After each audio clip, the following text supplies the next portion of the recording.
Today we're going to go through the last, is everyone in here seniors, juniors, sophomores, freshmen? Fourth graders? Seniors? Okay, all right, good. So you're getting ready to start this process of college. Some of you are fast and definitely in the thick of things. So we're going to talk a little bit more about the financial side today. I want to briefly go through your blue handout. The left-hand side is everything that you're going to take home and read. We have a problem. It's called a $1.6 trillion student loan. How many zeros are in a trillion? Go. No, I do not. Can I get a blue folder, though? Yes, I will. So there's a ton of zeros in $1 trillion. The biggest problem that we see is that students are taking on a ton of debt. And so when they graduate, they are dead broke. I will give you my experience, which is when I graduated from a loan, how many years ago was that? 25 years ago. My wife and I came out of school with about $80,000 of debt. How many of you love ramen noodles? How many of you eat it every single day? That's all we could afford. So the first 5 years of our lives were very, very tight financially. So my biggest goal is I don't want to see anyone go through that again. Okay? So there are a lot of steps that you can do. A lot of people have no clue, you know, what is a college planning professional, what do they do? These are just some of the things that we do. So read through the left-hand side when you get home today. On the right-hand side, we are going to go through some case studies today. We're going to go through a financial aid offer, and we're going to start to look at what is the true cost of any college that you want to attend. All right? So I know that we talked about the big 8 around here, but some of the students are going to want to go outside of Northeastern Ohio. So should I be afraid to go outside of the state of Ohio? What would the cost be? And again, how much debt? Now, in today's technology world, as soon as you get on a website, there's a cookie, right? And it tracks everything that you've looked at, and then you get emails or ads. Be careful. There are a lot of scams that are going around that say, hey, give us some money. We will find all of the scholarships and grants that you need. Be very, very careful. 99.9% of those are scams. All scholarships and grants are free. All right? So you can pay someone to help position you, to help find some schooling, even to do some financial planning. But never ever pay for a scholarship or a grant. We are going to go through a couple of case studies. Again, keep those on the side. And at the end, I want everyone to fill out an evaluation form. You can fill it out right now and just say he's awesome. Go ahead and do that right now. No, go ahead. But please take some time at the end, fill out this information. All right, this is the only way that Mr. Bruner and I know, is this the information that you want to hear, need to hear, or you don't care about, okay? Now, let's go ahead and get started. So there are going to be some questions throughout. If you have a question on the specific slide itself, raise your hand. We'll go ahead and stop right there and go through some of those questions.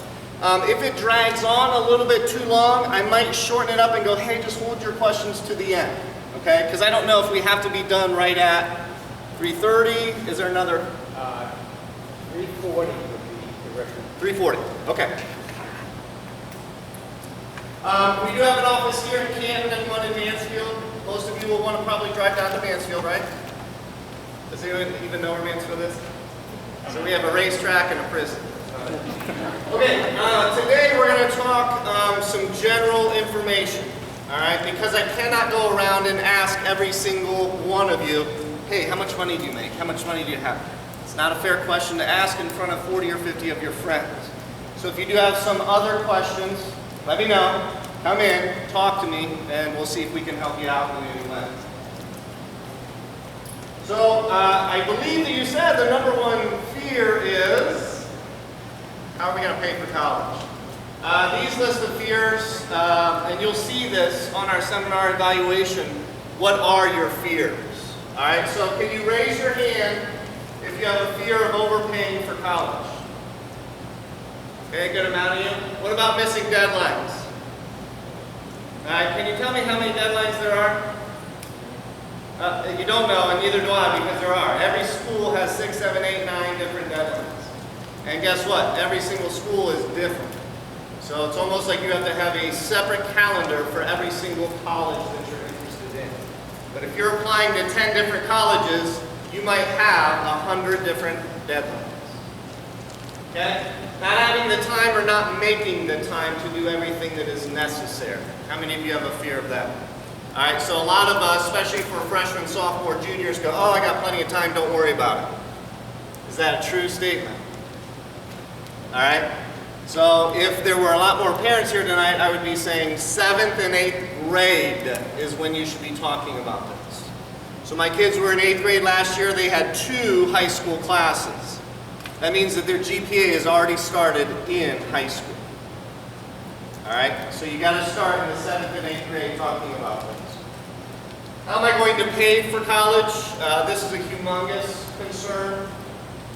Doing something that'll hurt my chances of getting into the college that I want to go to, and then doing something negative that might affect how much money I get from that college.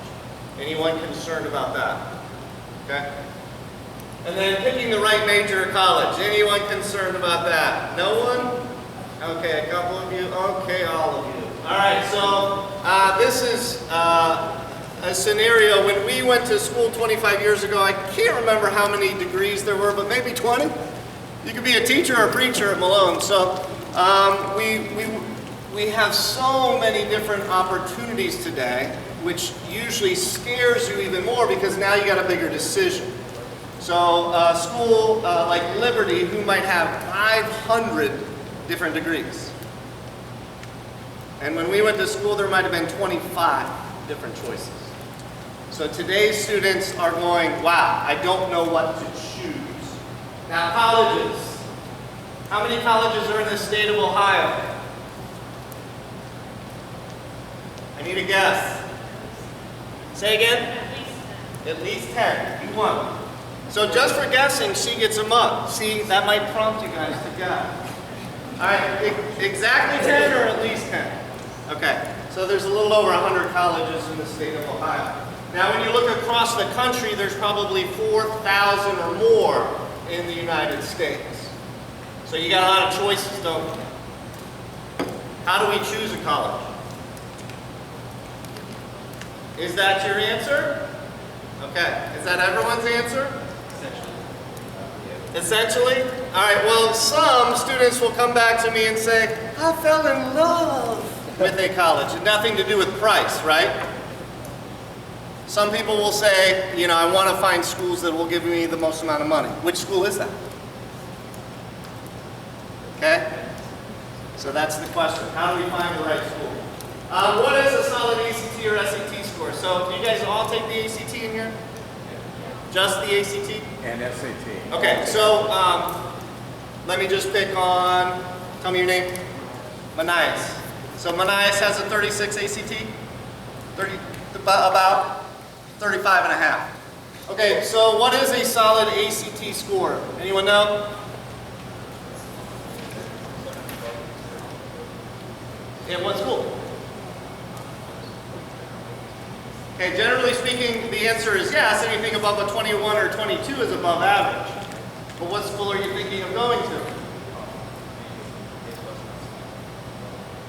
Okay, so will a 27 even be getting you into Case Western? If their average ACT score is a 29, are you above average or below? Okay. So all schools have a little bit different grid as far as what is competitive and what is not. That's not to say you can't get into Case Western with a 27. It just means that, you know what, you might be on the back burner as far as choices for Case Western. So, because they can, and their average is probably closer to a 28, 29. All right? So, does it mean you have to have a 36 to get into college? No. Does it mean you have to be above 20 to get into college? No. You just need to know which schools are a good fit for you based on your GPA and ACT score. Is my GPA important? Yes or no? Why? Is it Eliza or Eliza? Eliza. Why is it important? Okay. So this is very important, and in a couple of slides you'll see an actual grid and what that might look like, and you will see that there is a different amount of scholarship money based on your GPA and or your ACT or SAT school. So ACT is very important, and so is GPA. So this is these questions here and concerns, this is what we're going to talk about today. Now, did you know that most people overpay for college? Yes or no? Okay, so a lot of times we go, I can do it myself. The last 20 years it's been a do-it-yourself type world. We can all do it ourselves. Why are we failing? Because we can't do it ourselves. We need to ask for help. Okay? And so you've got a lot of great support around here, but unfortunately, are you a mind reader? No. Dennis? No. Mr. Bruner, are you a mind reader? Oh, no. Okay, so none of us can read minds yet. We're working on that. But we don't know if you need help unless you ask for help. All right? But when my kids were like a year or 2 years old, I started saying, go figure it out yourself, go figure it out yourself. And we just kept telling them, go figure it out yourself. And now they're going to be, freshmen in high school, and they go, we don't know what to do. And now I'm telling them to come back and ask me for help, and they're like, I don't know what to do because you tell me on this time that I need to go figure it out on my own, but now you're asking me to help.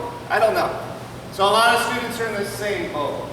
So, but again, figuring out how we're going to go to school, the average student is taking 5.8 years to get a 4-year degree. Fortunately, or maybe even unfortunately, you have a 2-year degree going in, right? Does that mean that you will graduate in 2 years or less? Is there any guarantees that they will graduate in 2 years or less? There might be some benefits at some of the schools, but not necessarily all of the schools. So going to school longer than 4 years costs money. Now finding the best fit school, we talked about it and we said if there's 4,000 or 5,000 schools out there, how will you find the best fit school for you?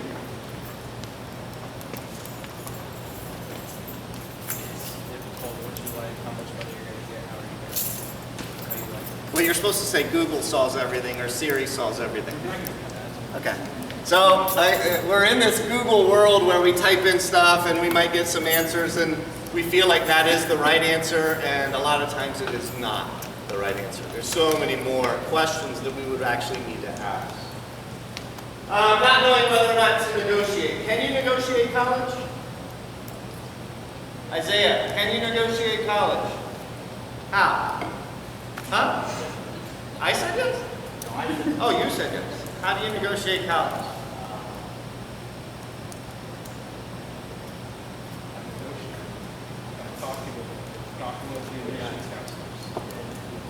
Okay, so this is a question that a lot of people have because they assume that once they receive a financial aid offer, that's it. That's the offer that I'm going to accept.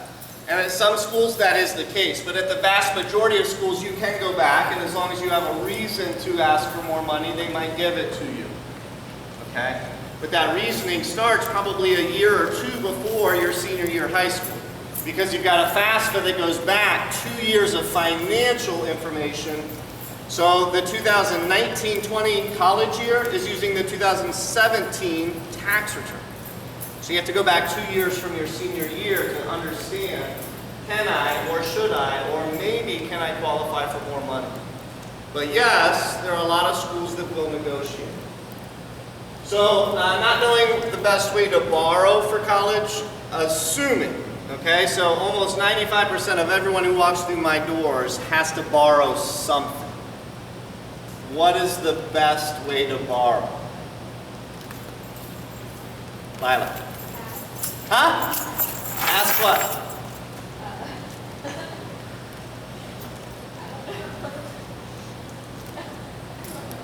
That's exactly right. I don't know, and a lot of people don't know.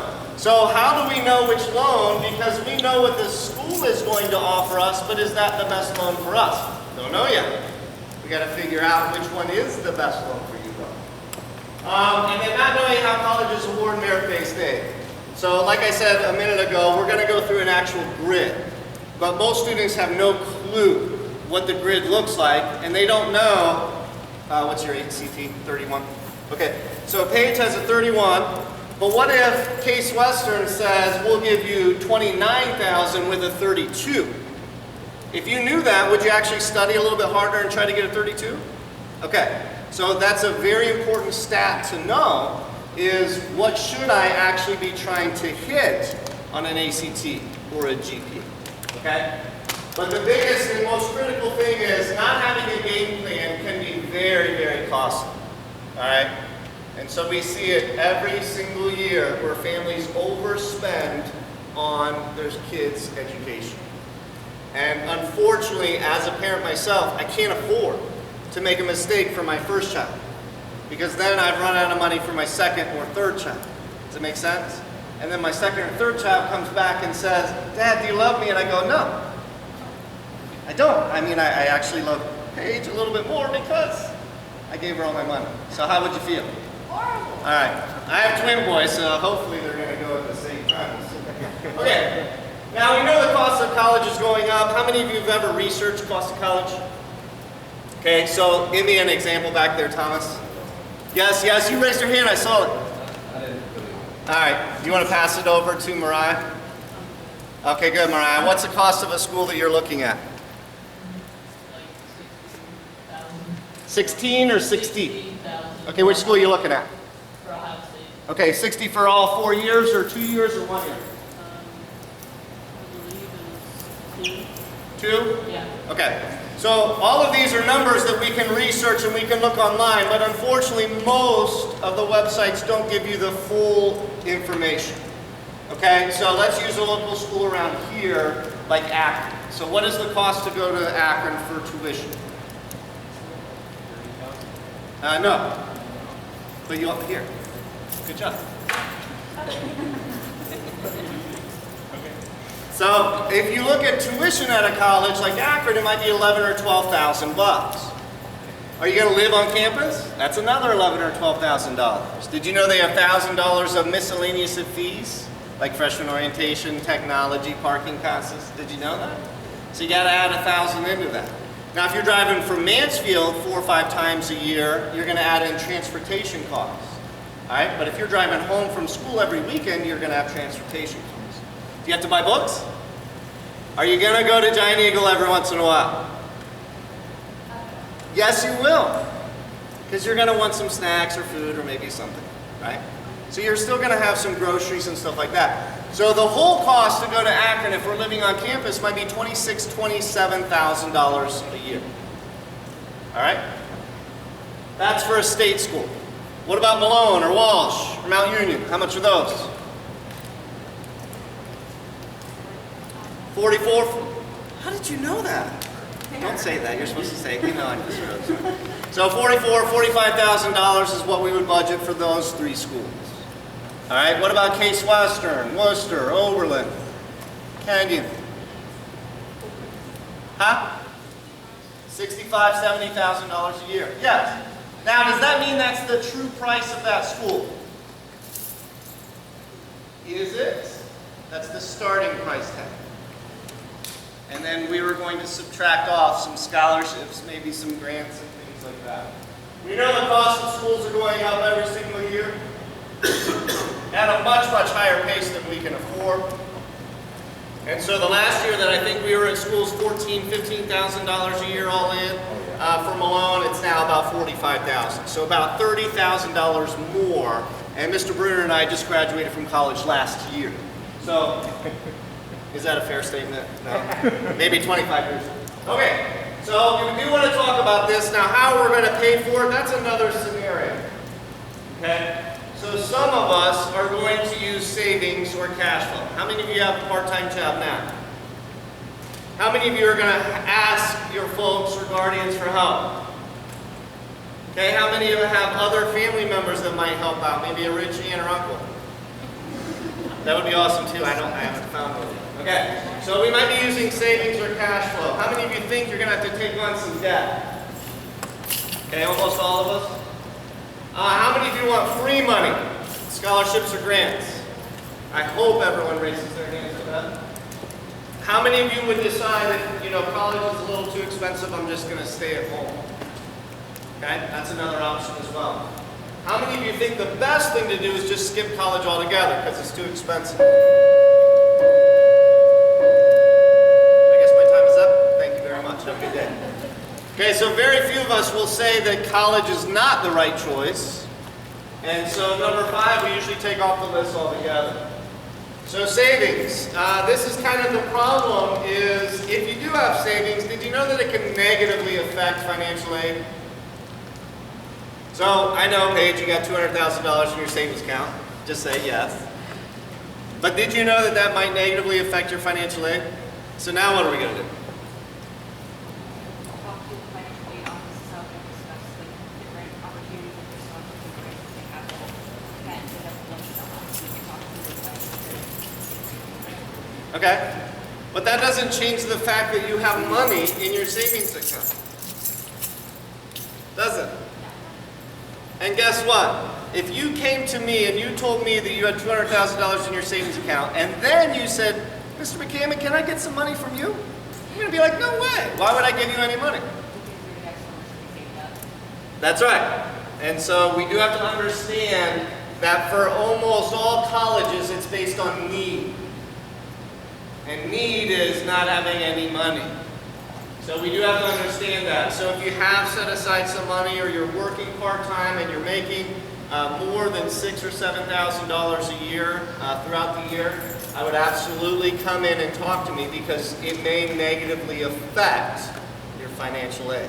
It doesn't mean that I can't go back and ask, for more money, but we'd have to prove why. Why do I deserve any more money? So just $10,000 in savings in the wrong spot could cost you $500 to $2,500 of that free money that you all wanted. All right, and that's just the system that we live in. So it's all based on need.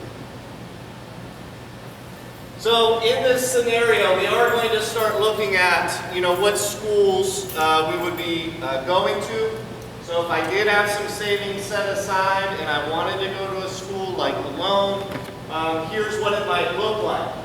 So maybe I've saved $10,000 a year times, and then I've got 5 years that I can use that money. I might have $2,000 a year that I can actually put towards that. Just restate their answer. Oh, their answers. Okay, perfect. So if I do have some savings set aside, we have to figure out how we're going to budget that for our cost of school. Make sense? All right, so loans. If we are going to borrow money, I want you to answer some questions. Some of them will sound a little silly, but they're not. First question, if you're going to borrow money, would you rather get a tax deduction or not? This is an accounting question. Yes or no? Yes, I want a tax deduction. No, those things are bad. Who's your accounting teacher? Okay, we don't know, do we? Yes, we want a tax deduction. Okay? How many of you like a fixed monthly payment versus a variable increasing payment? You like an increasing payment? You are paying them back. So you're going to borrow money for 4 years of college. You're probably going to defer it because you don't have any money. And then you're going to pay it off in 10 years. So it's a 14 or 15-year game plan. Do you want that payment to be fixed or do you want it to be variable? Wait, say it louder. Everyone say it. Fixed. Why fixed? So you can actually budget, okay? And so in today's society, there are different rates out there that could be a hair lower, but you have to put the readers on. And you're probably not even old enough to need readers yet, but the really fine print says, this loan could be anywhere from 5 to 19% interest rate. All right, now, how many of you like to have a zero, interest-free, 0% loan? Yes or no? Raise your hand. How do you get it? How do you get a zero interest loan? Cadence, go. I have no idea is the most common answer. Okay? It's called a subsidized student loan, and what that means is that the government is going to subsidize or pick up the interest while you're in college. The absolute best loan you can get. How do we qualify for it? We have to show need. Okay? Now, how many of you would like to buy a used car? Borrow a used car every single semester? Or how many of you would like to actually have a game plan for all 2 to 4 years of college? So I want a game plan, use your right hand. No, I'm just gonna wait and see. I'll borrow as much money as I need to use your left hand. Okay, everyone's got their right hand up. Okay, why? Why do we want a game plan? So you know what you're doing. That is very, very true. Okay. So now, let's say that we had to borrow money. How much does it truly cost me to borrow money for college? So the average student loan is right around $27,000. That's, if you're writing notes, $5,500 freshman year, $6,500 sophomore year, $7,500 for junior, $7,500 for senior. Add those all up, McKenna. What's that number? $27,000. Good job. She said $27,000. But what's the interest? Another $10,000, right? Okay. So truly total to repay, it's hard to see here on this slide, but $37,500 is about the average that you'll have to repay just for borrowing $27,000 for college. Excuse me, the average parent borrows another $15,000 to $17,000 a year. And so they're borrowing closer to $74,000. With interest included, they're over $121,000 for college. Okay, that's an average. Some people borrow more, some people borrow less. The reason why we talk about game planning is this. You don't want to eat ramen noodles every day for 5 years of your life. I can attest to that, all right? So we want to game plan because we do. We want to try to get the school that you really want to go to at a price that is the lowest that you can afford. Fair? Yes? So, say your parents didn't take out a loan, so your student loan would obviously increase, right? Because what if your parents don't take out? Okay, so now I asked a very important question. What if my parents go, listen, I don't have any money, I can't help you out with college, all right? So what happens if they say, no, I'm not giving you any information for FAFSA and I'm not filling out the Parent Plus loan? Will the school automatically give you more loans? Yes or no? The answer is no. The government says $5,500 for you. If you can prove that your parents are high need, all right, even if they don't fill out the financial aid forms, the college may come back and give you a little bit more money, but not always the full price of school. So we have to be understanding of that. If our parents get declined for a Parent Plus loan, then yes, they can give you some additional student loan. So our parents have to take out that Parent Plus loan if they fill out the FAFSA? No? But it's just another way to help pay for college. So if you came to me and you say, Mr. McCammon, I want to go to your school, I know it costs $20,000 a year, I don't have any money, what can I do? I still want my $20,000, right?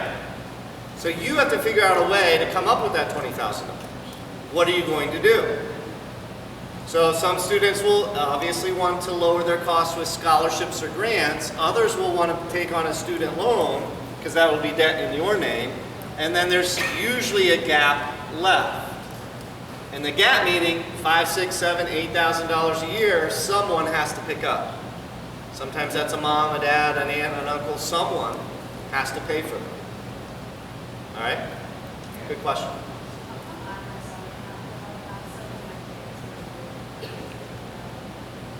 Okay, Caitlin asked the best question of the year. I'm going to give you a mug just for saying that. Why do I, who want to go to college, and you do, by the way, have to fill out the FAFSA. All right, so why do my parents' information, why does that have to be on the FAFSA? All right, does anyone older than 18 have an answer for that?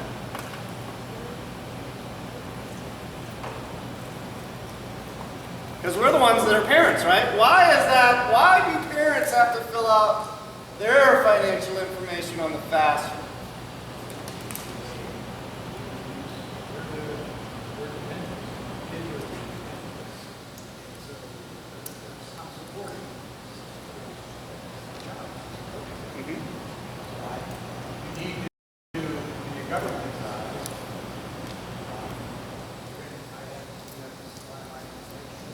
Correct. Now the second question, which is, now if I have to use my information for my students' FAFSA, it's really based on my information, isn't it? So you're absolutely correct. They're trying to figure out a fairness to how much aid is given. So, you know, this is probably the one time where you go, I hope my parents are poor. But it's not necessarily the scenario if, you know, your parents make some money. What happens then? Well, you might pay more than someone who sits right beside you whose parents pay a little bit less. Is that fair? I don't know. Depends on which level you're at on that side. Very good question. But you will be filling out your portion of the FAFSA, and then your parents will be filling out their portion of the FAFSA. Okay, so now we've got a cost of attendance, $40,000. We're going to use some savings and maybe some student loans. Now, how many of you have $32,500 set aside in your savings account each year for college? Joe, you got it all set aside? No? All right, so most of us want some free money, correct? How do we get scholarships? What's a merit scholarship? Say again? Like what kind? Like tell me what takes up school. Grades? GPA? ACT score. Very good. Are merit scholarships specific to the schools, or are there like merit scholarships that like you can apply for no matter where you're going? Okay. Yes, but some of those will fall into tier 3 outside scholarships. Almost every college out there that offers merit scholarships are based on a GPA, ACT, or SAT. Okay? Athletic, pretty self-explanatory, right? So I played tennis in high school. They gave me some money to play tennis at college. Okay? The third one, which is private, Naya, is what you might be falling into. Okay? In other words, you say, hey, I'm going to college. I want some more scholarships. You know, someone at the school said, hey, go look at these scholarships, maybe through the Canton Foundation or something like that, right? So it could be based on your GPA. It could be based on your EFC, which is an expected family contribution, which is really just the formula of how much money the government thinks you can come up with year to year. Okay? Now, out of $200 billion last year in scholarship money, what percentage was in the form of private scholarships? 34, Isaiah, you are absolutely wrong. Look at guess. Anyone else want to guess? What percentage? 60%, Naya is absolutely wrong. 10, we're getting closer. 5, we're getting closer. 3. But Joe, you should have won. I'm going to give you a skill. Good job. Okay, so close to 3%. So this is the problem, okay, is that we believe that there's tons of money out there, and there is. There's a good amount of money out there. However, none of us are getting it. Why? Well, because the major amount of money is coming from the college itself, the federal government, the state of Ohio. Okay? Very few times do I have a student come back and say, you know what, I won a $30,000 scholarship on the outside. Does it happen every year? No. Okay. So we cannot put that into our game plan as our #1 solution to going to college. As parents, we would say the same thing. Paige, I want you to go out and fill out 100 applications for scholarships. You're bound to win something, and then we won't need to use any of our money to pay for your schooling. It doesn't happen. You could fill out 100, you might win one. You might win 100. Don't know. All right, but what we do want to focus in on is 48% of our money is going to come from a federal loan. You're going to see a couple other bigger pieces of the pie, which is the federal or state government, and then the college itself. The private sources, though, closer to 3% of that $200 billion. That's not a lot of money. Okay? So let's focus on 97% of the money first, sophomore, junior, senior year.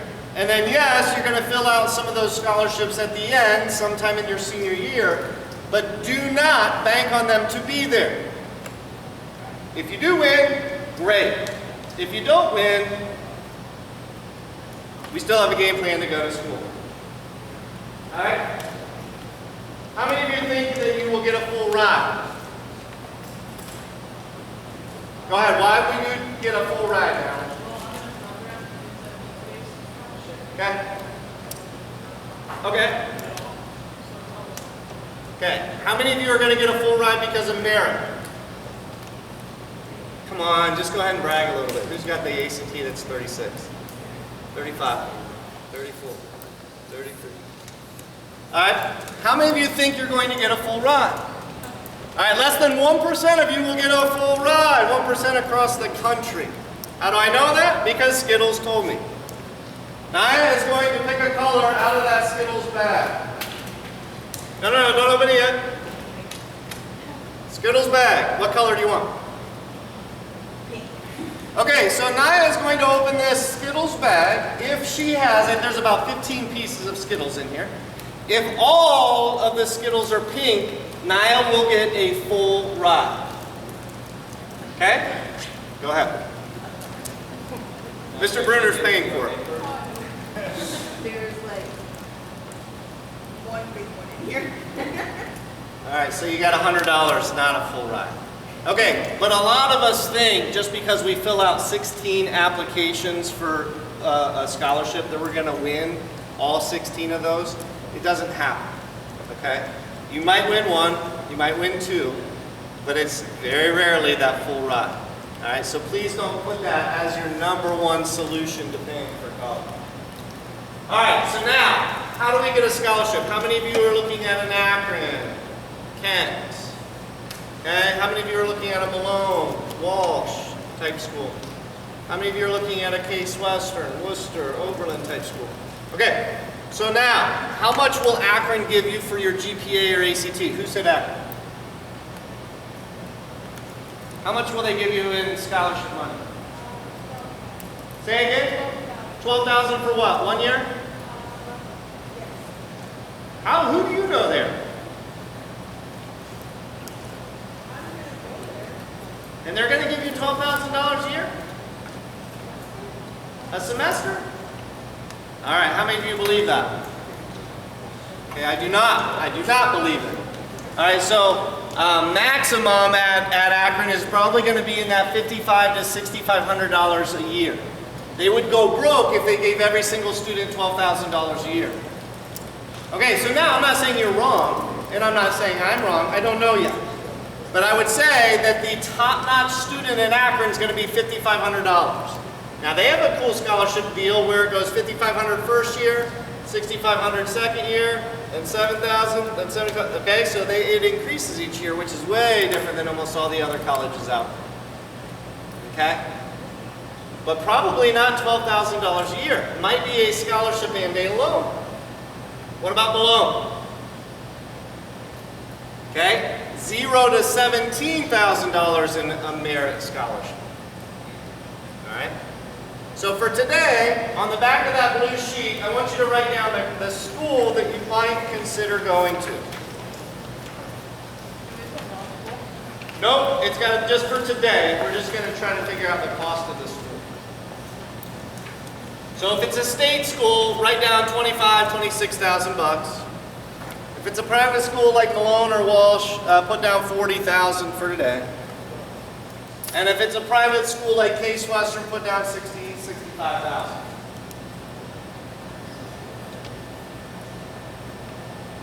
If you have some money saved, write that down.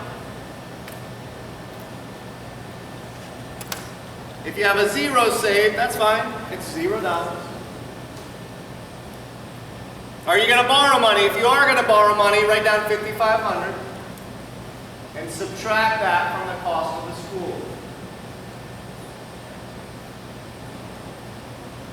If you're a top-notch student, again, maybe in the high 20s, low 30s, ACT 3.8 or above. If you're at a state school like in Akron, write down $6,000. If you're at Malone, it might be $17,000. And Case Western, it might be $27,000. All right, and then lower that amount if your grades or GPA and or ACT are a little bit lower than those numbers. So today, we're just trying to figure out the cost of that school. Natalie, what do you have? What school are you going to? Ohio State is $26,000 a year. You're going to live on campus. Okay, so write down $26,000. How much money are they going to give you for a scholarship, for merit? Yeah. All of it? Good luck. Okay, I hope they do. I really do. Okay. But do you think they have a scholarship grid? Okay. So maybe put down 5,000 or 6,000, maybe put down all of it. If you put down all of it, I would be emailing Ohio State today asking for all of that in writing. Does that make sense? Because you do need to know how much it's going to cost. All right, now, has anyone subtracted out their dollars and has a zero there? So no expense to go to school. Okay, maybe a couple of you. How many of you have $15,000, $20,000 left? Gabriel, what do you have left? I got lost too. Okay, that's okay. We'll come back to that, but for a lot of people, they have to figure out what is this cost of school and how am I going to come up with a gap? The difference between how much the college costs, how much scholarship or loan I'm going to get, and then what is left. And all of us have to figure that out and see if we can find other schools that we would be interested in going to that might be less expensive. Naya, go. How do you know, like, being someone who's in high school, like, how do you know in the future what is going to be reasonable, like, for you to pay? If that makes sense. I don't know that there's anything reasonable because there's all kinds of studies that are done, like, oh, X% of your income. Well, it's not really that. I can tell you that it was a struggle for us the first 5 years of our lives. Then, again, my wife, before we got married, she had to spread hers out to a 20-year loan. So now you're paying debt for 20 years instead of 10. So there's not a specific side behind that because you can't guarantee me how much you're going to make. So a lot of people will say, well, I'm going to go become a doctor. Great. You got 4 years of undergrad. Then you have to pass what? An MCAT. Then you have to qualify to get into med school. And then you have to go find work. And doctors don't make as much as they did 20 years ago. So a lot of my doctor clients, they have $200,000, $300,000, $400,000 of debt. Do they make $200,000 a year? Some, yes. But it's still a ton of debt. Okay, good question. So today what we're trying to do is we're trying to figure out of the 4,000 or 5,000 colleges out there, is there a better fit school for you because of your ACT, GPA, or maybe your degree that might give you more money? Fair? Because isn't that what you said? Let's go try to find some schools that are less expensive. Now, what if we can qualify for need-based aid? What's need-based aid?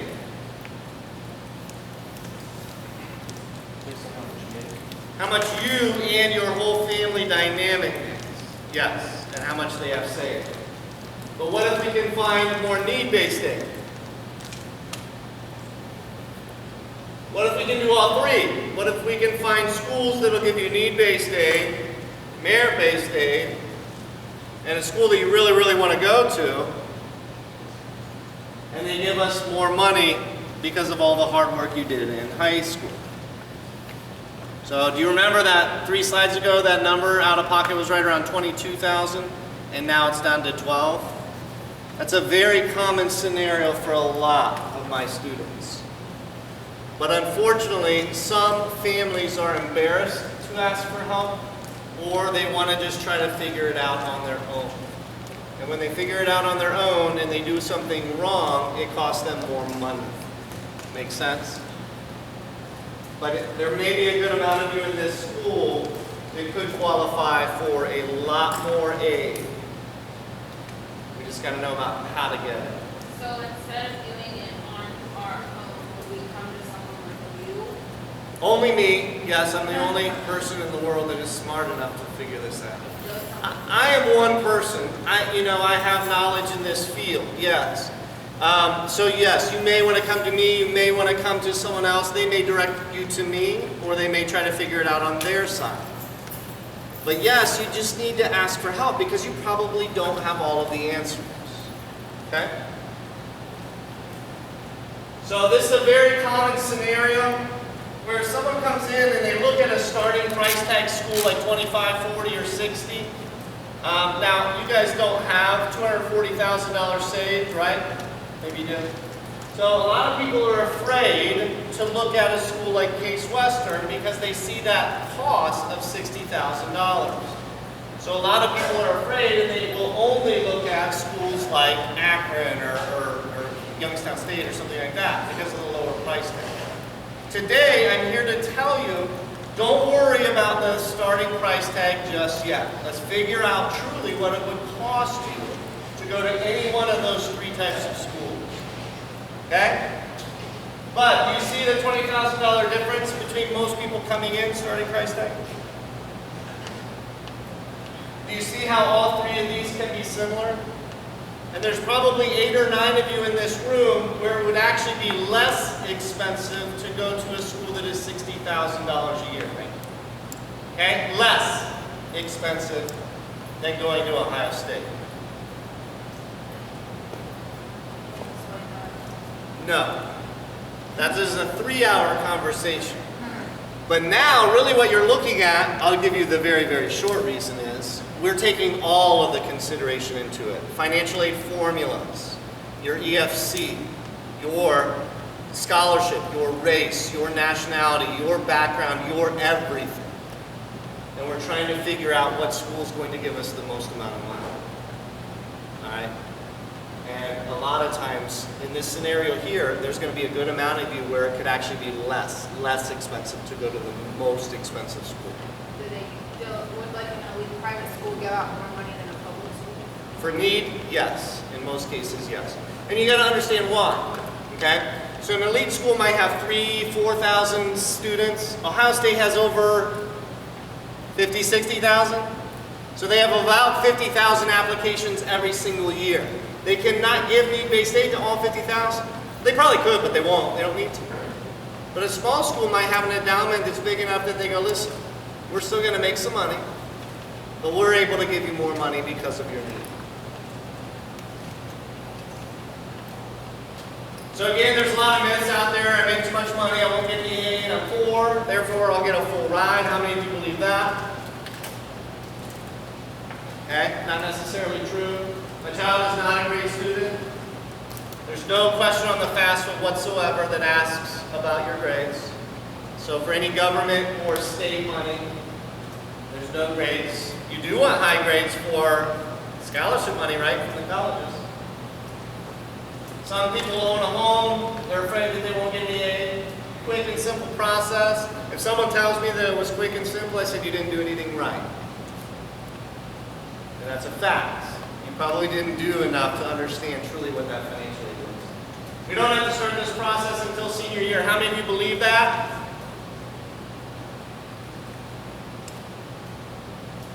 When should you start?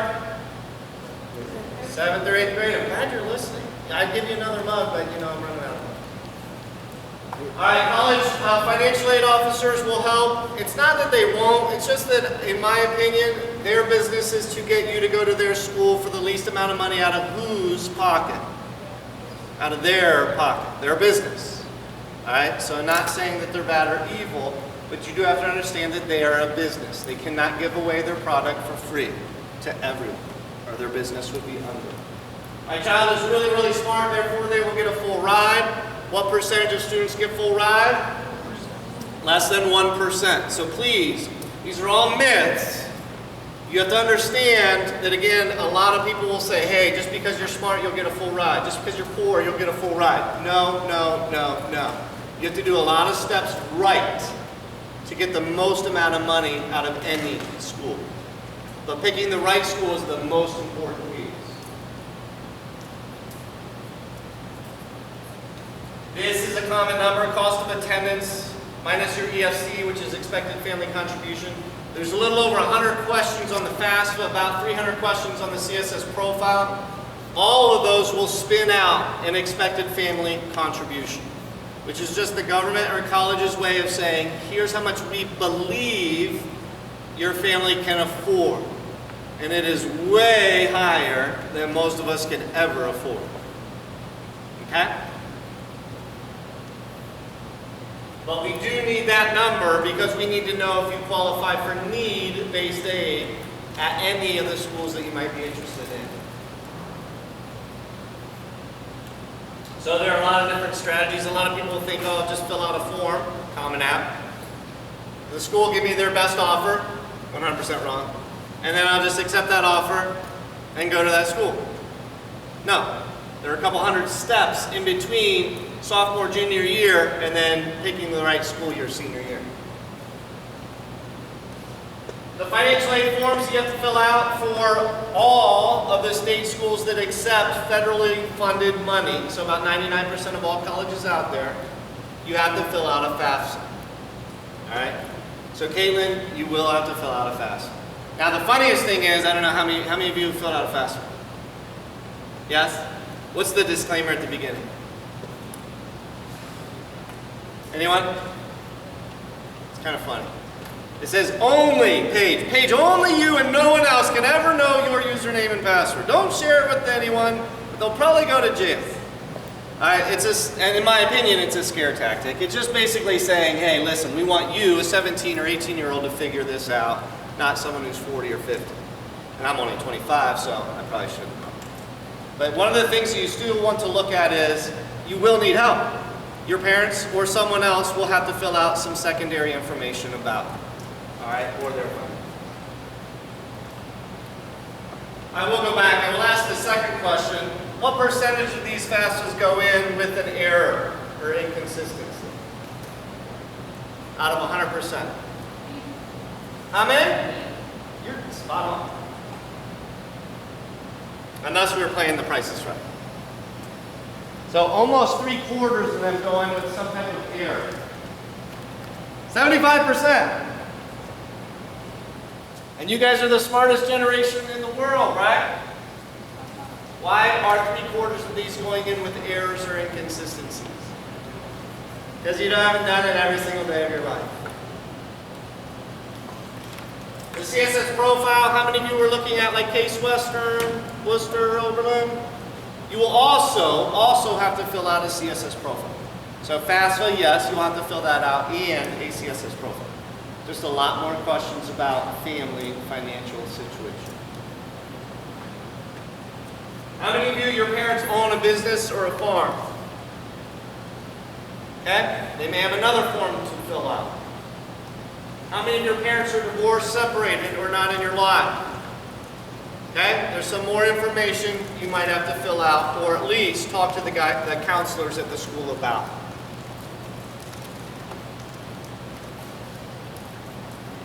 So how will we decide? This is humongous. Okay, so out of the 4,000 or 5,000 schools that are out there, we have to figure out truly what it's going to cost for Naya for you to go to school at any one of those 10 schools you're interested in. Fair? How do we do it? Well, we start researching which schools give aid and which ones do not. Do they give need-based aid, or do they give loans in the form of an aid package? Joe, if you got $100,000 in loans versus $100,000 in scholarship, which one would you go to? Which one? Say it loud. Scholarship, why? It's free money, you don't have to pay it back. All right, now, did you guys know that financial aid, when a school gives you a financial aid package, it is made up of scholarships, grants, those are the ones you want, loans and work study. Probably the two you don't. But a lot of schools can give you $12,000, $13,000 in loans and work study to make up your financial aid package. Really didn't lower the cost of your school.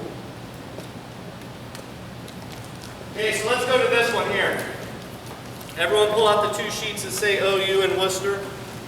This student was, when he came in, he goes, I would like a small school, but he was looking at his mom and dad. Mom and dad said, we can't afford a small school. And I said, well, what makes you believe you cannot afford that small school? Well, because it's $60,000 a year, correct? So after doing some more conversation with the student had picked OU, Akron, and Kent. Why? Because those are the lower price state schools. I said, what if we could find other schools that will actually be less expensive? Would you at least look at them? Student was like, yeah, I really want to go to a small school, but we can't afford it. Mom and dad are still like, how can you get something less expensive when it starts off a lot more expensive? College is probably the only thing out there that we might be able to negotiate down a lower price on a more expensive product. In this scenario, the school Worcester costs $62,000 a year. So everyone pull out that Worcester sheet. The initial column shows an expected family contribution of $15,440. See it? So at that school, they typically would give about 83% of need shown in the form of a scholarship or grant, free money. So in this case, we could actually qualify for about $37,000 of free scholarship money. Okay? Now, they had set aside some money for college. Student had worked and set aside some money. So column 2, the adjusted, is just where they should be based on a financial aid and understanding all of the financial aid formulas. So I'm going to shorten it up because of time, but you can actually see where it was $19,000 to go to Worcester and $24,000 to go to OU. Why?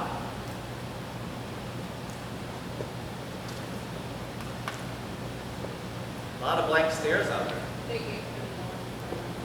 Yeah, because historically, Worcester knows, listen, we cannot attract everyone to go to our school. We have to give some of that money away to get students at our school, right? They don't have 60,000 applications a year like Ohio State does. So they are willing to give money to students to get them to come to their school. Right? Now, what I actually want to do though is show you the whole scenario. Because we started doing this work in between the summer of junior and senior year. And we started saying, let's start looking at these schools based on the actual cost that it will take to go to that school. That way when we're visiting schools, if I fall in love with it, I can actually afford it. All right? So he did. He applied to Worcester. He applied to OU, Akron, and Kent, and then 2 other smaller schools. And Worcester actually came back with a financial aid offer. And so I'm going to fast forward to that because we're running a little behind time. But look at those 2 sheets there. The very first offer, so a $60,000 a year school, they gave him $24,000 in a Dean Scholarship. This was a student that was a 26 ACT and about a 3.6 GPA. So not a 39 on the ACT, not a 4.10 on the GPA, right? I'll call him a little above average. They gave him $24,000 in scholarship. They gave him $9,300 in a need-based grant. They gave him 2 subsidized student loans, which are the 0 interest loans, and then a $2,000 unsubsidized student loan, and then a work study. So a full financial aid package of $42,300. How many of you would accept $42,300 in financial aid? Yes or no? Raise your hand if you would. Okay? Now, in this scenario, every single one of you wants to go to Worcester. How many of you would say yes to that financial aid offer? Raise your hand. Only one? Okay. In this case, the answer is no, we shouldn't accept it, and here's why. I believe that you should qualify for more need-based aid. So flip your sheet to the next page. This is the funnest part of my year, where I actually go back to the school and say, we deserve more money, and here's why. In this case, it took about a month, which as a senior, you're already freaking out because you go, I need to know that I'm going to that school, but I also need to know the price. So a month is a long time. It's an eternity, right? But is it worth it? So look at line 2, $18,300 instead of $9,000. So how many of you just walked away from $9,000 a year? So what's 9,000 times 4? $36,000 mistake. How many of you just made that mistake because you accepted the first offer? Almost all of us in this room would, because we assume that the college is doing it for their best offer. They're going to give us that best offer first, right? And it's probably not the case. So now, from his junior year of high school to his senior year of school, I told Mom and Dad that we should be able to find a school that is a little bit less than $10,000 a year out of their pocketbooks. All right? And a lot of you in this room, if that's the best way for you to figure out which school you're going to, you need to figure out which school is going to give me the most amount of money. And we need to figure it out now versus later so that you don't get to the end of your senior year and then you're stuck because you didn't pick the right schools to apply to. Okay? How many of you think this is a great financial aid offer? $65,000 of a year for the cost of school, $52,500 in financial aid. How many of you, raise your hand, think that's a great financial aid offer? Raise your hand. Higher. Okay, I know you can't see it, but the fine print says that's $52,500 in loans. Do you see it now? Loan. $47,000 in a Parent Plus loan, $5,500 in a student loan. So if you want to go to that school, it's going to cost you $65,000 a year. Whoops.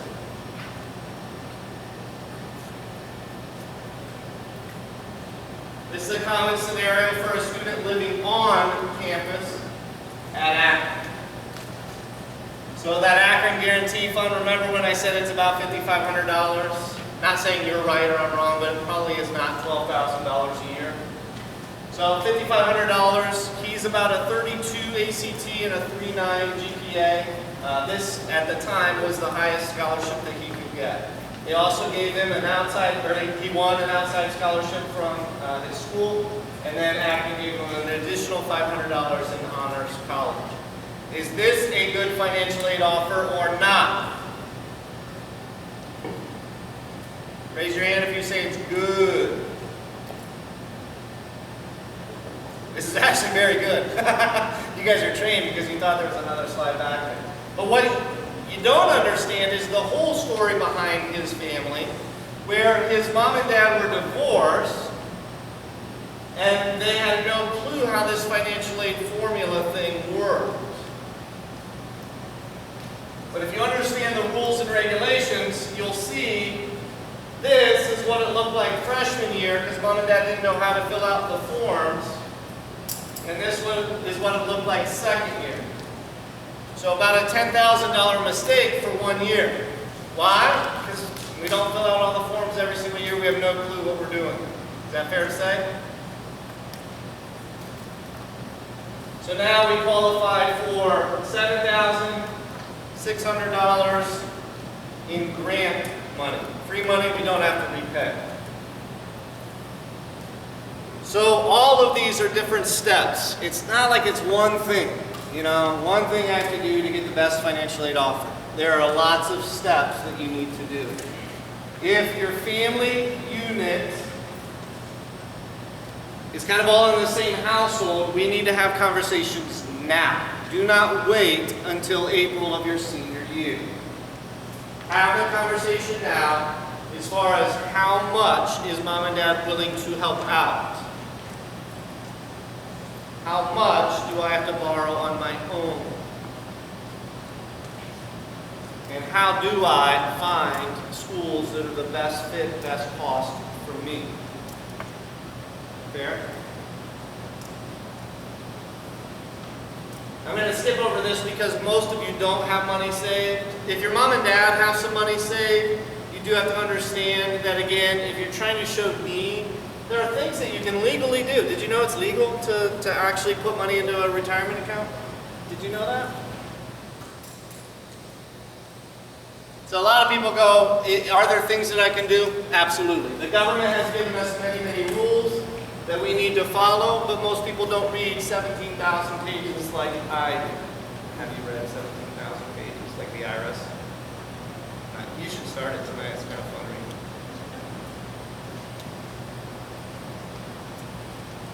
If you are going to start reading, I would start with these 3 documents. These explain college, education, and the EFC. You have to understand all those rules so that you know and you can be an informed buyer of college, which is the product. Okay?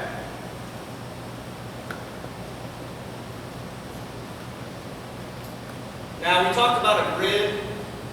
So this is Malone's grid for 2018-19 school year. You see the pink up there, that $18,000 award? Can someone tell me what you have to have GPA-wise or ACT-wise to qualify for that? Say what? Louder. Do you have that? Do you want $18,000 out of Malone? If you wanted to go to Malone. What do you have to do to get into their highest grid? Okay?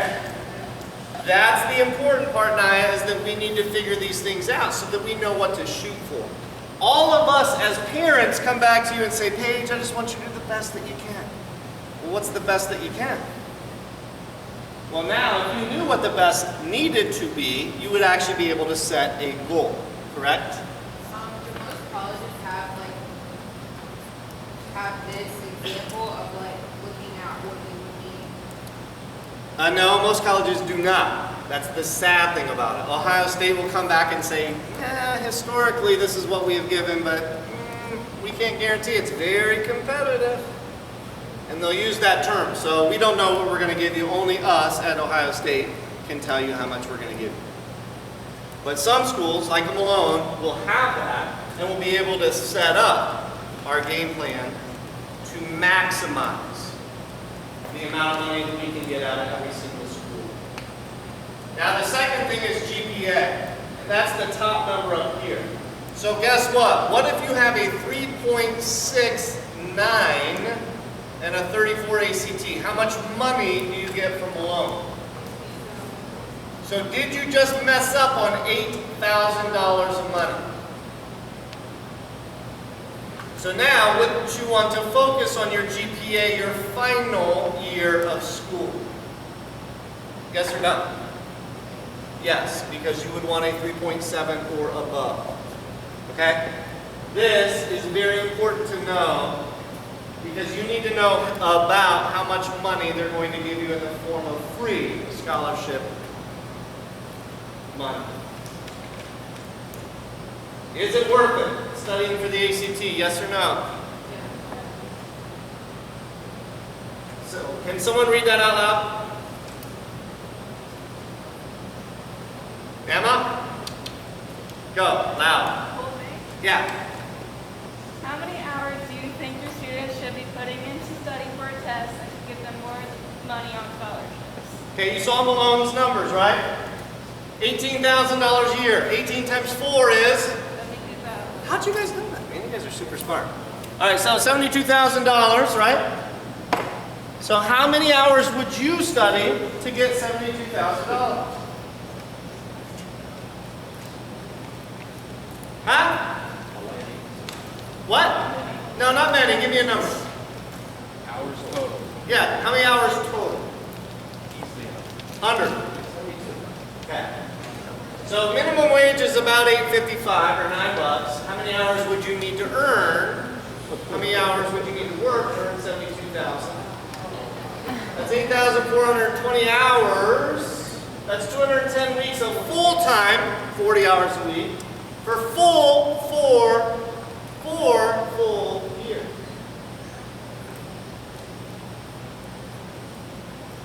Why is it important? Again, a lot of students will go, listen, I'm doing everything that I possibly can. I'm taking hard classes, in fact, college level classes. I don't need to waste time studying for this test. Alone, you do. Okay, so would you rather work 40 or 50 hours preparing for the ACT or spend the next 8,000 hours paying off the debt? You tell me, it's your decision. I know what I would decide, but what would you decide? 40 to 50 hours studying now? How many of you agree with that? Okay. So again, it's your decision, but I tell you what, it's very important. So what is a good ACT score? This is the average ACT score for our state of Ohio, about a 21 composite.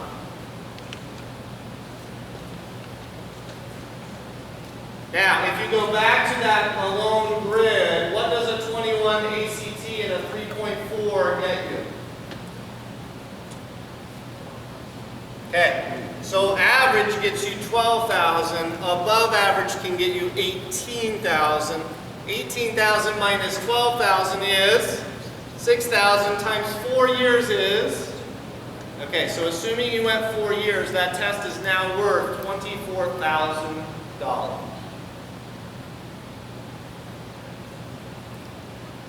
So a lot of times we study the ACT with no kind of intent in mind. And what I mean by that is we get a packet of information, right? So you have 100 pages of practice tests or something like that. And so a student will just keep reading through that over and over again.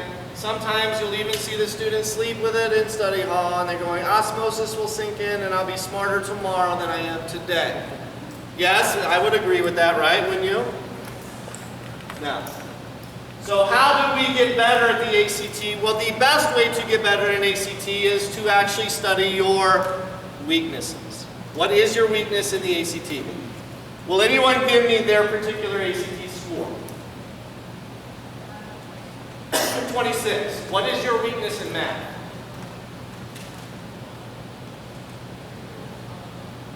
Okay, there are 40 subsections in the math side. So is it algebra? Is it geometry? Is it trig? Is it, you see what I mean? So how do you know what to study, or do I just study all math? Or can I figure out, you know what, I'm pretty good at geometry, I'm pretty good at algebra, all I need to study is this. How many of you think it would be important for you to only study your weaknesses? Absolutely, and it'll actually take you less time, right? Because now I'm not studying all of my strengths, I'm just studying my weaknesses. Now, how do we move up on the ACT score? And can you move up on the ACT score? Can you get higher than a 26? What year are you in school? So you're going into senior. So how many test dates do you have left? September, November, December, maybe February. You might have 4 left. Right? For any senior in this class. How many of you can study, though, and get to that point where you're actually getting a higher score? All of us? None of us? And what if? What if we can increase that score? Would that be important to you to qualify for more aid?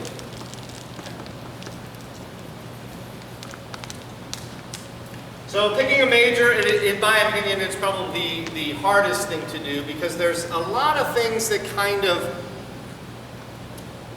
mingle together. So let's use the word engineering, right? There's a lot of different engineering things, but it's basically we want a smart math or science person, correct? So, but what degree do we have to have? So can I do mechanical engineering, electrical engineering, chemical engineering, computer engineering? There's so many, they just throw teacher engineering, financial engineering, they just keep throwing words in front of engineering and they're selling that as STEM, and STEM makes more money, so therefore engineering is the most popular major. All right? But how do we pick a major? Well, a lot of times it's driven on what we like to do, what our favorite classes are, and if we can make money at that job. So how do we figure out a major? We go through a lot of assessments. Today I'm going to shorten this portion up because we're running low on time, but we've got to figure out what we like and why we like it. So maybe it is figuring out based on working conditions, earnings. Will I be able to stay here in Canton, Ohio, or will I be out of Canton, Ohio? What do my jobs look like? And what is the earning potential?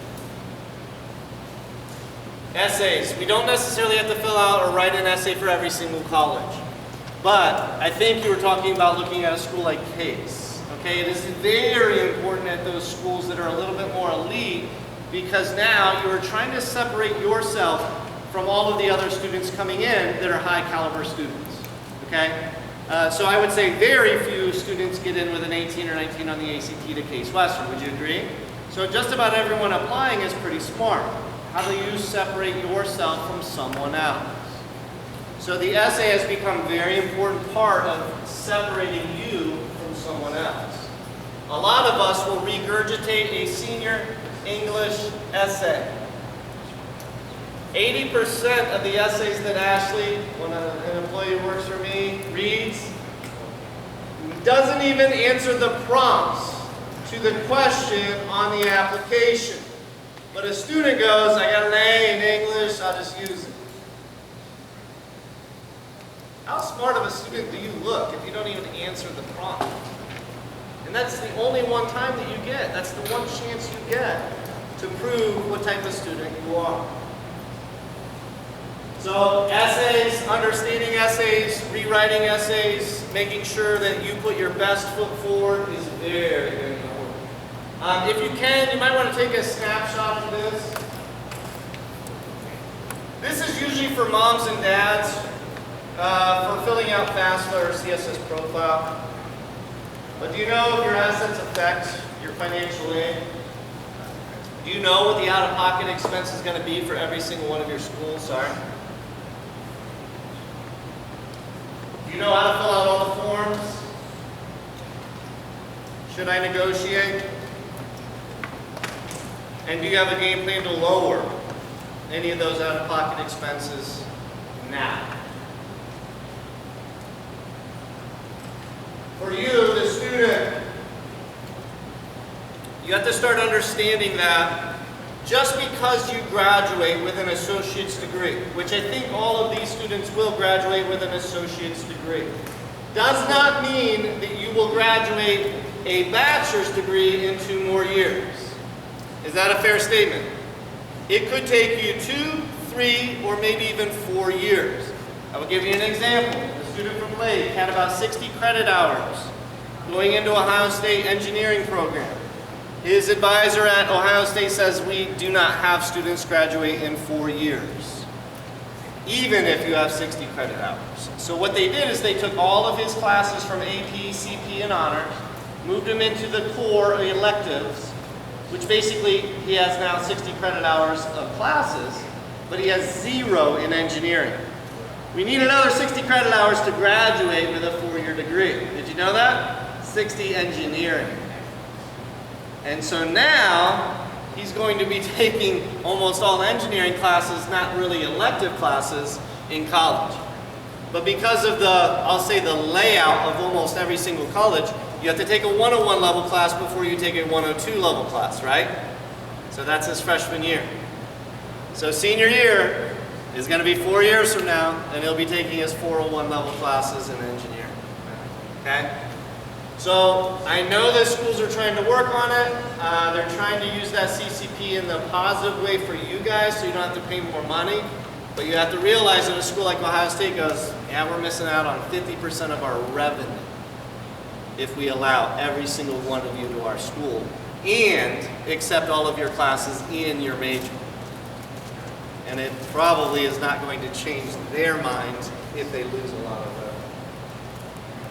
You know where you rank as an incoming freshman at that college? So at Malone, there might be 400 or 500 incoming freshmen. At Ohio State, there might be 25,000, 20,000. Do you know where you rank at that specific school? Do you know if your grades in ACT will get you into college?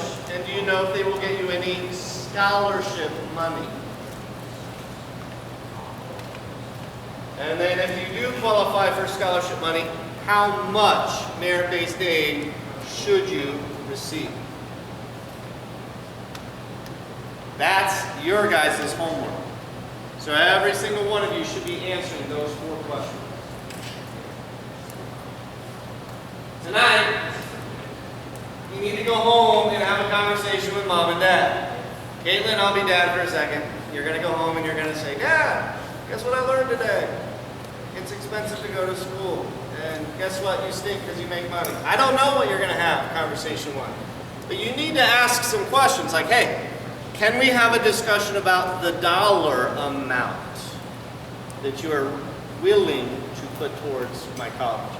And for some of you, your parents are going to say 0. For some of your parents, they're going to say, we are going to help as much as we can. That doesn't float in my neck of the woods because I don't know how much you can is not a number.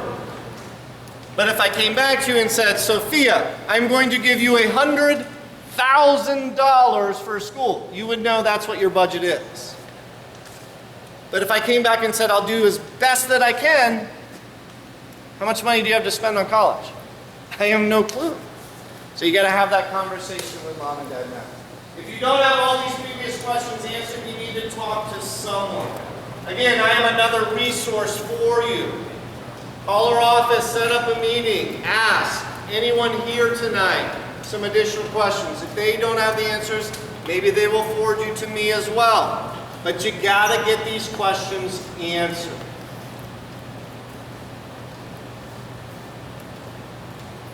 So tonight we talked about financial side of things. We talked a little bit about ACT, SAT. I'm going to leave it open now, maybe a couple minutes for questions.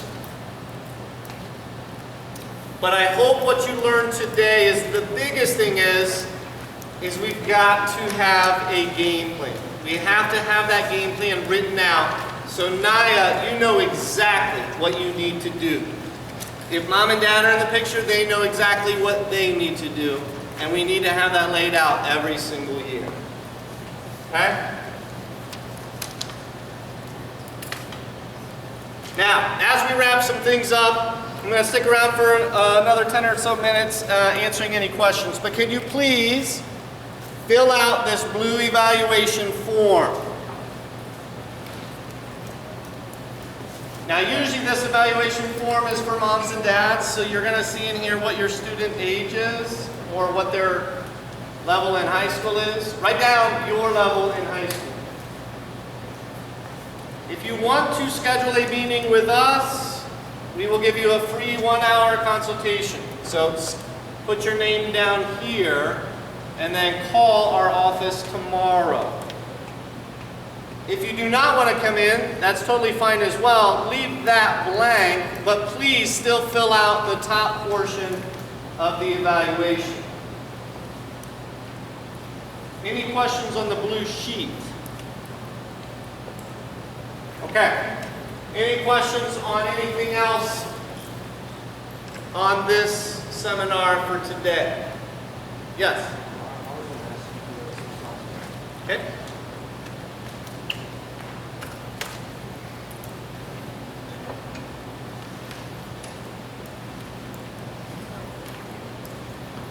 Go ahead.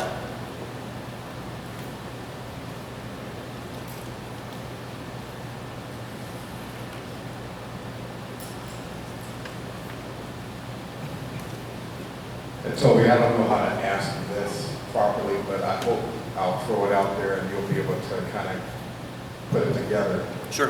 There was a slide that you had showed with how much a student would receive in their first year when they first go to college.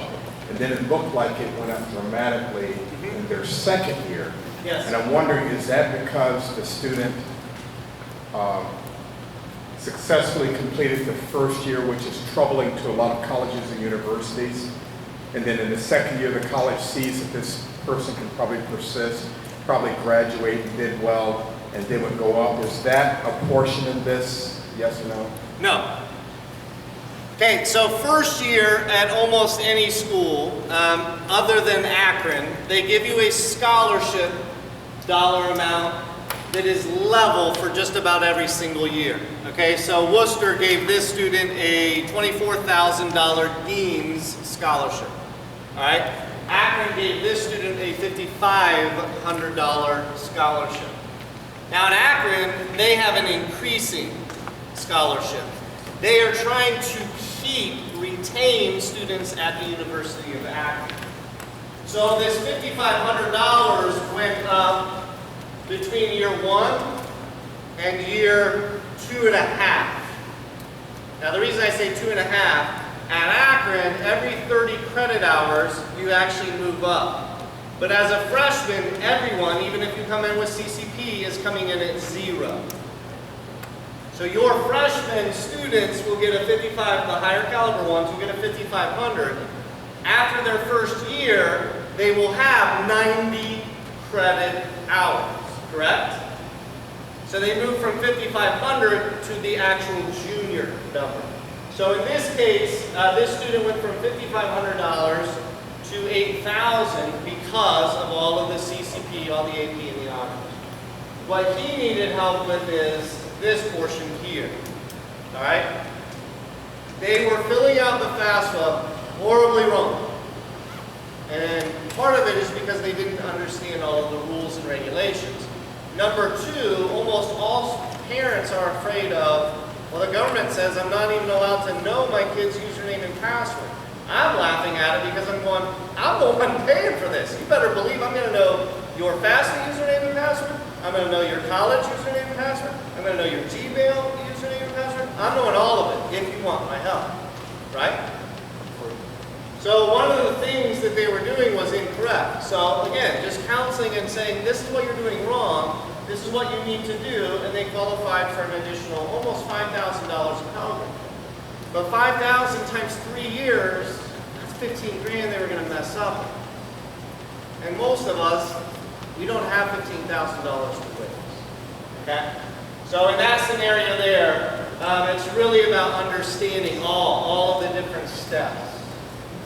So 2 parts went up. The scholarship from Akron because of their guarantee, and then also the Pell Grant.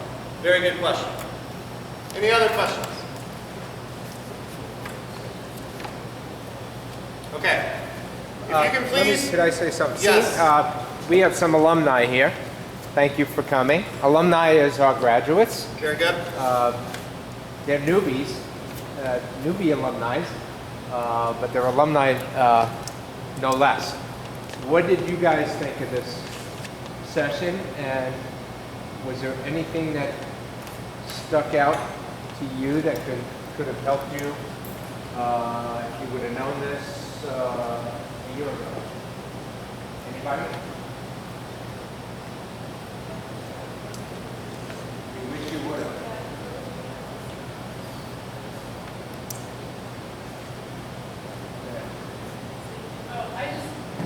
This was very helpful. It's kind of all that I had to speed learn as I was going through the process.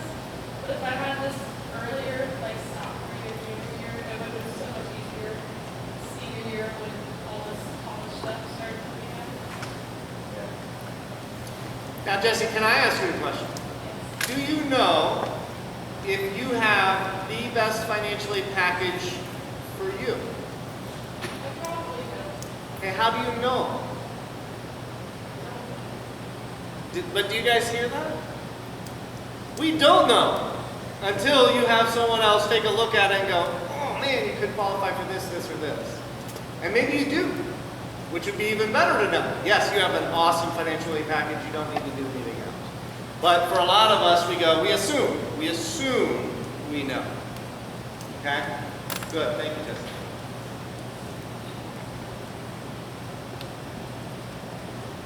Anybody else? No? Okay, good. Okay, so for the junior seniors in this class, did you guys get anything out of this tonight, yes or no? Okay, is this what you wanted to hear? Do you think we should set up a meeting or a seminar for your folks as well? Okay, because you are going to go home today and go, I don't even know what I heard today, but it sounded important, right? This young lady has a comment. I don't know how it fits, but she tried something that her college readiness advisor suggested that she do to get more money. Okay, go for it. Basically, she told me that you see the original offer, and then you wait a little while and let them think on it, and usually they send you a better offer later to make you pay them. Okay, can it work is the question. What do you think? It's one way in negotiations, okay? So if I am selling you this Reese's degree, all right, so what school do you go to? Hiram. So Hiram realizes that they're in competition with Case Western, any school in Cleveland like Notre Dame, you know, all the way down to Northeastern Ohio, Malone, and Walsh. They're in competition for all of those students, right? So that is one opportunity, but I don't think it's as easy as that. I think you have to go one step before that, Loretta, which is, I need to ask them for some more money. And if they say no, then waiting 3 weeks, a month might be okay. But it depends on when you're in that scenario, what stage you're in. If it's February or March and you don't have to make your decision until, you know, National Signing Day, that's fine. But if you're at the end of April and you got to make a decision by May 1st, waiting does you no good, right? So, good point. But there's probably, you know, 20, 30 different opportunities for you to increase, you know, your financial aid. But that's definitely one of them. What else? One last, if we have one, it's got to be the last one. Do you have a question? No? Okay, we're going to take you up on that offer for the parents, and also if there's something else we could do, don't think we have time for maybe the senior class, but maybe get prepped for the junior class to take a look at what they're applying for and if it makes sense down the road. So I'll pick your brain on that. Sure. And then we've already talked about Toby. I talked to him about possibly revisiting the colleges with you and I and getting more money on that end coming this way. So he's helping us extract more. We go in there and try to get more out of it, to give more, which is another tactic, which has worked for us. We have proven that it has worked for us. And I'll clarify, you do have time as seniors. But as a senior, you already know. If you're not, are you starting school this week? They've completed a week. Seniors, they still have until the 26th. Okay. Yeah. So what we're really looking at is as the opening season starts, application season, we need to have a list of schools that we might be interested in. Okay. So Naya, do you have a list of schools? Okay, so just give me 4 or 5. Miami of Ohio, Penn, UMaine, and then the university. Okay, so we've got 2 in Pennsylvania, 2 in Ohio. Okay, and so now, do you know that Pittsburgh is going to be more expensive because you're out of state, or are they going to reciprocate? They're out of state. Okay, But I what does that how mean? would you know, like, can you negotiate out then? Or like, is that set in stone of, if you go out of state, you have to pay? If that makes Well, sense. can you negotiate anything? Yes. Okay, So the question is are they willing to give you additional money? So we've got to figure out, what does the University of Pittsburgh cost? Now, let me kind of come back and say one more thing. So you said Miami of Ohio, which you already know starts off a little bit higher than Kent. Okay, so 30,000 to 31,000 is Miami. 26, 27 is Kent. If we stay at home, it might be 12,000. So how will you decide if Pittsburgh is the right place for you? So if Pittsburgh is one of your dream schools and you go, yeah, but it's 35 grand a year, will we say no? Would you say yes or no to that school? If you needed to come up with $35,000 a year in additional money. Will you say probably? Oh, well, no. Are you because- sure? Yeah. Why are you applying them? Well, if they would give me more money, then I would Okay. go there. All right, so now, do you see the questions that we're starting to ask? We're starting to ask now very pointed questions that maybe even made you feel a little bit uncomfortable. I don't mind if you're uncomfortable today. I don't even know if, I mind that you're mad at me today. But what's more important for you is I need to have a game plan for those 4 schools. But right now, if I came back to you and said that Pittsburgh's going to be $15,000, $20,000 more per year than Kent, would you still even apply?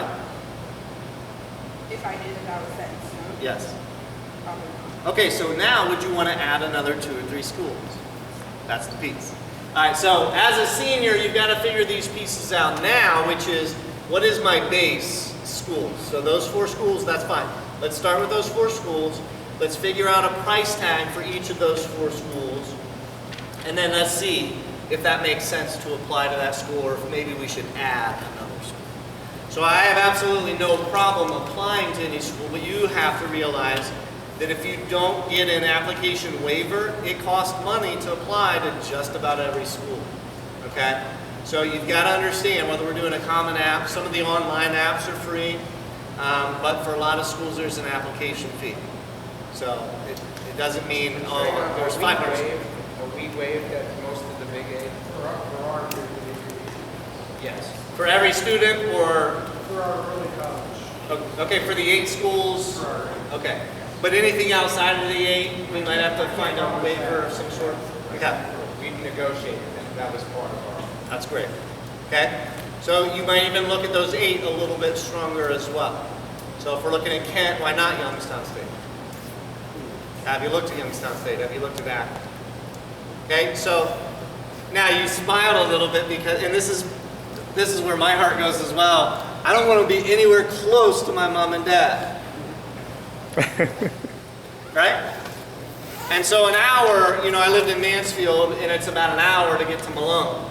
It was far enough away that my mom and dad were not coming up every single weekend. They're not checking in on me, but close enough that if I needed to get home, I could. All right? And that's kind of, it was important to me. I was poor, so I didn't have any money, and I had to scrape together the 4 or 5 quarters that I did have left just to put gas in my car to get home.